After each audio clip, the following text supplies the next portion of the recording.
Légendaire Lamine Yamal, incroyable Espagne qualifiée pour la finale de l'Euro 2024 qui jouera ce dimanche face à l'Angleterre ou aux Pays-Bas. Après une demi-finale qui restera, je pense, dans l'histoire du football, j'ai envie de dire, n'ayons pas peur des mots, ne faisons pas semblant, dans l'histoire du football, après un match iconique, un très bon match, un des meilleurs matchs de l'Euro, qui se termine par une victoire 2-1 de l'Espagne grâce à un but de Lamine Yamal et un autre de Dani Olmo. Il y a eu beaucoup de joueurs de la Masia qui se sont exprimés, qui ont été encore une fois incroyables. Et j'ai envie de dire que la meilleure équipe du match a gagné, c'est mérité. Et la meilleure équipe de l'Euro, tout simplement, est en finale et a mérité sa place en finale dimanche. Après une rencontre qui, je pense, je ne sais pas si vous réalisez un petit peu ce qui s'est passé, je pense qu'on a vécu un moment d'histoire.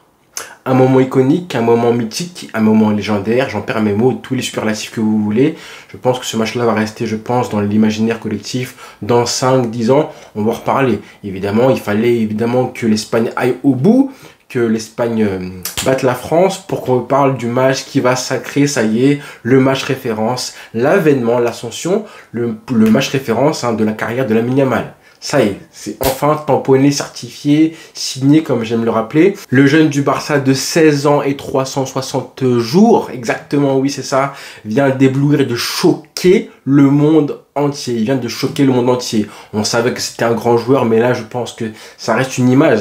Là son but, c'est le but de l'Euro. Ça va être une des images, peut-être l'image la plus forte de l'Euro. On vient d'assister à quelque chose qui, je pense, va rester dans l'histoire du football, tout simplement. N'ayons pas peur des mots. Profitez les amis, profitez d'avoir la chance, parce que je sais que parmi vous, il y en a qui ont été trop jeunes pour voir les débuts de Messi, les débuts de CR7 et tout. La plupart, vous avez vu les débuts de Mbappé. Là, ce qu'on voit, profitez. Vous êtes des privilégiés. Je rappelle un peu le contexte. On est en demi-finale de l'Euro. Il a 16 ans. Il est en seconde générale. Je ne sais pas en quelle classe il est, encore au lycée. Il avait derrière lui un mec qui a 38, bientôt 39 ans.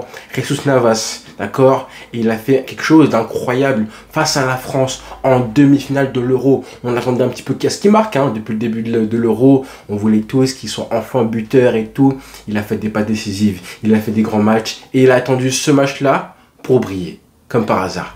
La marque des grands. Attendre patiemment le match qu'il faut, le match qui compte le plus pour briller, pour envoyer ton pays en demi-finale. Alors qu'il fait juste, il égalise, c'est tout. Il marque pas le but du 2-1, il marque pas le but du 1-0, mais le but du 0-1, justement.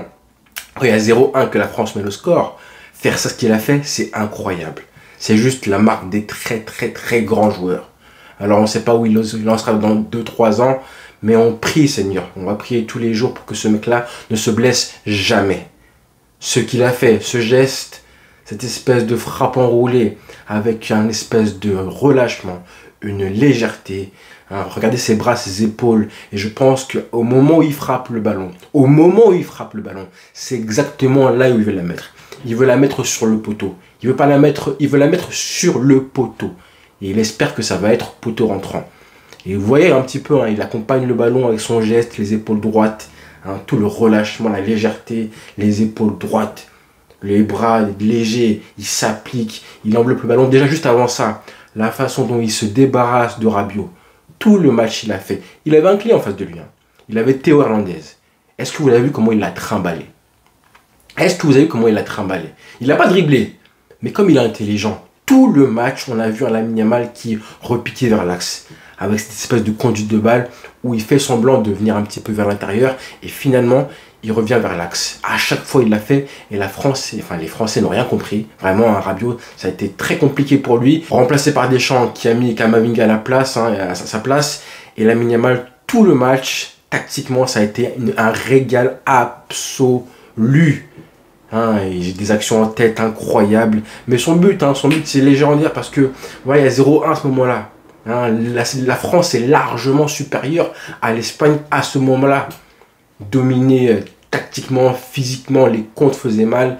Tu sentais que Jesus Navas, il allait passer un sale quart d'heure. On le savait ça, on le savait qu'après la suspension de Carvajal, ça allait être compliqué pour Navas. Il y avait un déficit de vitesse et d'âge.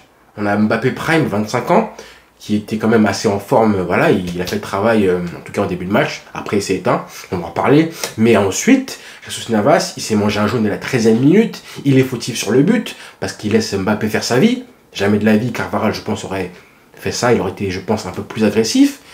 Et pourtant, voilà, il y a 0-1 pour la France. On est même plus proche du 0-2. À ce moment-là, ils sont au bord du gouffre, l'Espagne. Sans que la moindre accélération de Mbappé, elle fera forcément mal à Jesus Navas qui doit défendre avec un carton jaune. Tu sens qu'ils sont au bord, vraiment au bord du gouffre. Et on n'est qu'au quart d'heure du jeu. S'il y a 2-0, ils sont morts. Et là, à partir de rien, on a ce joueur, Lamine Yamal. C'est ça la marque des grands, les frères. C'est exactement ça. Ce joueur qui prend le ballon avec une facilité dans la conduite de balle, une petite... Il dribble pas forcément Rabiot, mais le fait qu'il pousse le ballon comme il le fait et qu'il frappe ensuite, la frappe, il peut tacler comme il veut Rabiot. Hein. Jamais il pourra la contrer, déjà. Et comme je disais, c'est exactement là qu'il veut la mettre. Pleine lucarne, poteau rentrant, tout y est. Hein. Le but iconique, légendaire. Hein, c'est l'adversaire, c'est la France, les demi-finales, t'es mené au score, t'as 16 ans et 360 jours, t'es mené au score, je répète, et tu fais ce geste-là. C'est pas comme si marquer un but sympa et tout. Non, un but légendaire pour égaliser du coup et mettre un coup énorme sur la tête de la France, qui largement tactiquement dominait l'Espagne. Et après ça, vous avez vu un petit peu ce qui s'est passé. Complètement chaos, je pense subjugué par le talent en fait. Ils ont pris un vrai coup de massue. Hein. Je pense que ça avait été un but un petit peu plus normal, entre guillemets. Je pense pas que les Français auraient été, comment dire, si affectés, si déboussolés tactiquement par ce qui venait de se passer. Vous avez juste à voir la tête de Mbappé après le but. La tête de Mbappé après le but de Lamine Yamal, c'était juste... il a juste applaudi en mode qu'est-ce que tu peux faire? Qu'est-ce que tu peux faire? Et c'est ça en fait. McMahon, il est irréprochable. Hein. Il peut rien faire. La balle, elle est poteau rentrant. Et je pense vraiment qu'il visait le plus proche du poteau, si ce n'est le poteau rentrant. Et dès le début de la frappe, il sait qu'elle va aller sur le poteau rentrant. Je pense, hein. Il a fini son geste, on le voit qu'il sait très bien où elle va aller. Ce qu'il espère, c'est juste que Maignan n'aura pas le temps de l'attraper. Et elle rentre un partout. À ce moment du match, là, je savais que là, on pouvait assister à quelque chose d'intéressant parce que le vent a tourné. Le momentum a tourné. On ne cesse de répéter que le foot, c'est ça en fait. C'est des moments forts et des moments faibles. Comment tu gères les moments forts, comment tu gères les moments faibles. Hein, réussir à égaliser, pas si longtemps après du coup l'ouverture du score, ça a été hyper important pour l'Espagne. Ça a mis un coup aux Français. Et justement, c'est pas un hasard si justement le but du 2-1 arrive juste après par Dani Olmo qui fait aussi un geste incroyable. Hein. La prise de balle, le petit extérieur du pied et la frappe en force, l'enchaînement est très beau. Très très beau. De monsieur Dani Olmo qui a fait encore une fois un match de porc, il faut le dire, hein, à ce poste de numéro 10 qui le va si bien que ça. Il a marqué en 8e, en quart et demi-finale. Donc là, il est sur 3 matchs consécutifs. Hein, en phase finale d'Euro quand même. Dans son premier Euro, il marque un but à chaque match, en plus des buts décisifs. Hein. Le but du 2-1 aujourd'hui, le but du 2-1 face à l'Allemagne qui scelle la victoire. Franchement, Dani Olmo, son match, c'est une masterclass, encore une fois. Ce qu'il amène comme verticalité, hein, en remplaçant Pedri en plus.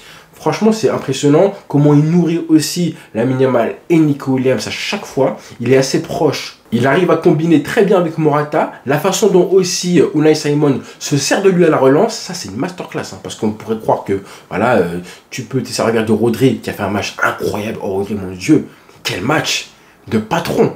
Mais quand tu as un milieu de terrain comme ça, je reviens un petit peu sur Rodri, mais quand tu as un milieu de terrain comme ça, mais tu peux te permettre d'avoir des ailés qui ont un jeu beaucoup plus direct en fait. C'est ça en fait l'Espagne. C'est ça qui est intéressant. À l'époque, ils n'avaient pas ça. Ils avaient Iniesta un petit peu lié, ils avaient des ailiers qui étaient même des faux neufs. Donc leur problème, c'est que forcément, ils jouaient un petit peu trop à la baballe, ils jouaient avec cette possession en U. Mais là aujourd'hui, avec un milieu de terrain aussi dominant que ça, bah forcément tes ailiers, quand tu mets des ailiers qui savent faire un travail d'ailier et non pas de faux ailiers, milieu de terrain rentrant et tout, mais ça donne ça. Ça donne une Espagne hyper cohérente tactiquement. Après le but du 2-1, ça a été une masterclass collective, tactique de La Fuente, début à la fin. Et même à la fin, quand ils étaient sur le bord, au bord de la rupture défensivement, qu'il fallait tenir le score, la façon dont ils le font, défensivement, avec la possession défensive, on a vu ça, on a vu de la possession en contre, on a vu des contres aussi, on a vu vraiment tout ce qu'il faut, justement, comment gérer les temps forts et les temps faibles. La possession défensive de l'Espagne, c'est juste incroyable. Les séquences qu'on a vues, tu te dis, est-ce qu'ils font exprès de défendre ou est-ce qu'ils font de la possession pour juste nous contre-attaquer ensuite? À chaque fois que les Espagnols continuaient, forçaient, usaient des passes et tout, On voyait les Français qui ne savaient pas trop quoi faire. Est-ce qu'on va presser ou pas? Dès qu'ils pressaient, bah, du coup les Espagnols réussissaient à faire sauter les lignes pour être de nouveau dangereux et éventuellement aller au but. Finalement, souvent ils calmaient un petit peu les actions. Mais à chaque fois, tu sentais que tactiquement, ils étaient complètement étouffés. Et à la fin, tu sentais que même les Français n'arrivaient même plus à être au contact. Tellement ça allait vite dans les transmissions, dans les passes. Bah, ils n'arrivaient même plus à être sur le porteur, enfin assez vite pour arriver au contact, au duel du porteur du ballon. Ça a été juste une masterclass. Et comme je le disais, donc du coup, Olmo, franchement, son rôle, on a vu Unai Simon se servait de lui à la relance, des dégagements, des passes et tout. Franchement, Fabien Ruiz, pareil, son match, une masterclass. Les deux latéraux, là, que ce soit Cucurella et à droite, du coup, Navas. Moi, je trouve que Navas, ensuite, s'est bien rattrapé. Il a sombré au début du match, mais ensuite, il s'est très bien rattrapé. Que ce soit avec Mbappé et Barcola, qui, lui, quand il rentre Barcola, tu sens que lui, par contre, hein, waouh, les différences qu'il fait. Heureusement que Nacho a pris le relais sur le côté droit. Que dire de l'Espagne, j'espère vraiment qu'ils iront au bout en fait. Peu importe l'adversaire, l'Angleterre, les Pays-Bas, on a besoin d'avoir ça en fait. On a besoin d'avoir une équipe qui gagne l'Euro par le jeu. Par ce qu'on voudrait voir comme spectacle d'un football de sélection. C'est trop rare de voir ça. L'Espagne est l'exception, l'Allemagne a été intéressante et la France a été punie ce soir. Même si elle a montré un visage intéressant au début de match, malheureusement, tu sens que les individualités, c'était un peu compliqué. Deschamps a fait les changements, mais pareil, ça n'a pas apporté. Un petit peu trop d'incertitude. Est-ce qu'on fait jouer en 4-3-3? Est-ce qu'on joue avec Griezmann titulaire? Griezmann, l'homme fort en plus de la sélection française qui est sur le banc. Ça, c'était un gros aveu de... Voilà. Mais à la fin, le plus fort a gagné. Tout simplement, Mbappé qui a fait un Euro, honnêtement, que dire? Ça fait mal. Hein. Moi, j'ai envie de dire que là, Lamine Yamal, on sait qu'il aura le Golden Boy, ça c'est sûr. Ah, voilà, c'est tamponné, certifié, c'est fini maintenant. Le débat est clos, malgré les Arda Güler, etc. D'accord. Mais là, Lamine Yamal, c'est au-dessus. Et j'ai envie de croire, avec l'Euro qu'il fait, s'il va au bout, s'il va prendre le trophée, avec ce match de référence-là, ce match mythique-là, moi, j'espère qu'il sera minimum, là, déjà, je pense qu'il sera dans les 23 du Ballon d'Or. Il sera dans les 23 candidats pour le Ballon d'Or, mais je pense qu'on peut même espérer un top 10 au Ballon d'Or en octobre prochain. Parce que ce qui fait, je pense à tous les Marocains là, à chaque fois je pense à eux, qui se disent mais en fait ce mec là il aurait pu jouer pour nous en fait. Ça aurait été un truc de ouf, mais malheureusement, écoutez, et j'ai envie de dire heureusement aussi, il a choisi avec son cœur l'Espagne, c'est son pays, il a grandi là-bas, mais à la place des Marocains, je serais dégoûté, c'est vrai aussi, parce qu'il est trop fort. Il est trop fort. Il va tout prendre, je pense que ce mec là prendra tout ce qu'il faut si jamais il est épargné par les blessures et que le Barça travaille bien comme il faut à le protéger, s'il grandit pas trop aussi parce que là il commence à prendre des centimètres et ça peut un peu nuire à son explosivité, à son agilité aussi. S'il grandit bien, s'il est protégé, couvé par son club, par ses coachs, si on gère bien le temps de jeu aussi, si les blessures l'épargnent, il va tout rafler. Au moins un gros titre, une Ligue des Champions, un Ballon d'Or. J'ai envie qu'il ait tout en un exemplaire au moins. Ce serait bien pour sa carrière. Parce qu'il a tellement de talent. Et là, en fait, ce match-là, c'est justement, quand j'en parlais, je vous l'ai dit 10, 15 fois que ce match-là, il doit avoir au moins un match de référence qui lui donnera de la confiance pour toute sa carrière. Ou au moins pour le début de sa carrière. Là, on l'a eu. Je pense qu'on l'a eu clairement. C'est sûr même. C'est sûr. Ça y est. Les matchs d'avant, en LDC, c'était pas mal, mais il manquait souvent la victoire. Au Classico, par exemple, au Bernabeu, il a été extraordinaire, mais voilà, on perd ce match-là. Là, face à la France, demi-finale de l'Euro, t'es mené au score et tu marques ce but-là, plus la suite. Si tu vas chercher l'Euro, ça y est, ton début de carrière, il est lancé. D'accord? Et tu vas avoir un nouveau Lamine Yamal, le Lamine que tu vas retrouver du coup au mois d'août avec le Barça, ce ne sera pas le même joueur. Ce ne sera pas le même joueur. Donc on espère du coup que ça ira au bout. Je pense que j'ai parlé de tout le monde, de Lamine Yamal, de Nico Williams qui a fait un très beau match aussi.